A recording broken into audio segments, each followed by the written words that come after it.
Today on Running to Him. Going around the rules to carry out your goal may bring a result, but not the one you thought. Today's reading from the reading plan is Genesis chapter 30, verses 1 through 24, and we will concentrate on verses 1 through 5. Genesis 30, verses 1 through 5 says, "Now when Rachel saw that she bore no children, she became jealous of her sister, and she said to Jacob, 'Give me children, or else I die.' Then Jacob's anger burned against Rachel, and he said, 'Am I in the place of God, who has withheld from you the fruit of the womb?' She said, 'Here is my maid Bilhah. Go into her, that she may bear on my knees, that through her I too may have children.'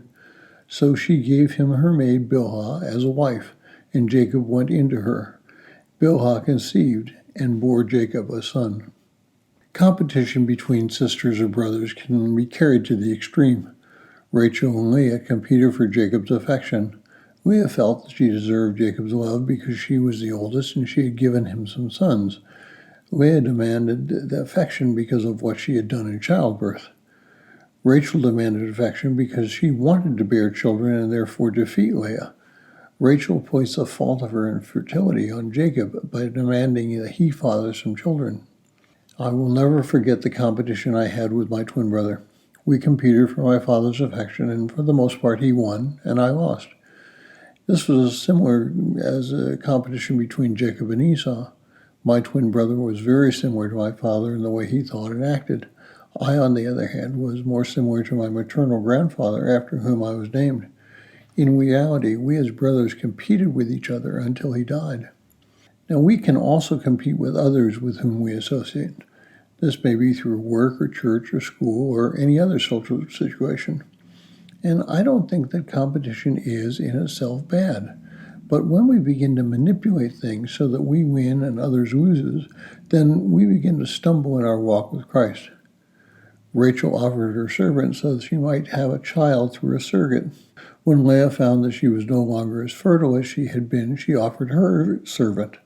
And this sexual looseness ultimately created great stress within the family, as going against God's will always does.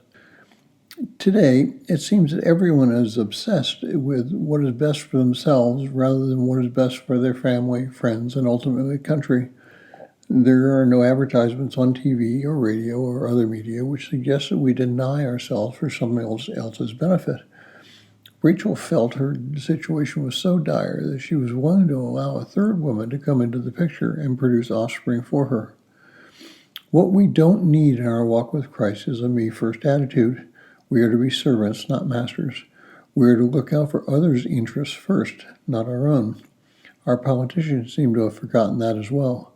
Both political parties seem fixed on what will keep them in power rather than what is best for the country.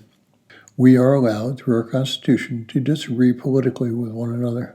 Some of our founders could not stand one another, but they worked towards a common goal. Exercising a quick solution may not be the best for ourselves and our country. Now, there are always unintended consequences when we don't take a measured approach to bringing any change about. If we act too quickly or in a deceiving manner, the result may be worse than the problem. If we act too slowly, the problem may overwhelm us. It is only through seeking God and submitting to Him that we recognize we will all fall short of who we should be, that our desires will come to fruition. Thank you for listening. We pray that today's devotion was meaningful to you. We would love to hear from you. You can use either Facebook or YouTube to like, subscribe, share, and tell others about us. If you would like to contact us, you can reach me at phineasjacobus@runningtohim.net.